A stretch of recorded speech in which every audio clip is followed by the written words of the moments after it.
जों बयबो मिन्थिजोबखाबाय जुबिन गार्गनि सोमोन्दै नङा होनबा? बेनिखायनो आं आसा खालामो बिथांनि जिउमाया सोरगोआव आलो गोजोन जायगा मोनहैथों होननानै।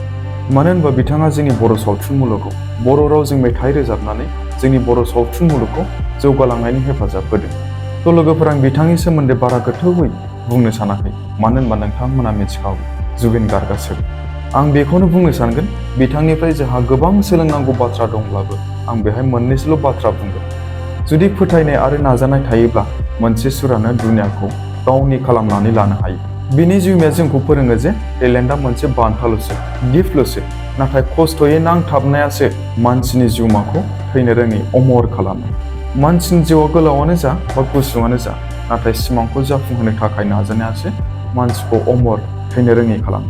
जुबिन गार्गनि जिउमाया बैसोरबायदि माखासे मानसिफोरनि थाखाय मोनसे थुलुंगानाय होफैगोन, जायफोर गावनि सिमांखौ जाफुंहोनो थाखाय सिमां नुयो। दिनै बिथाङा जोंनि गेजेराव गैयाब्लाबो बिथांनि रोजाबनाय देंखोआ जोंनि गेजेराव रिंखांबाय थागोन, नङा होनब्ला लोगोफोर?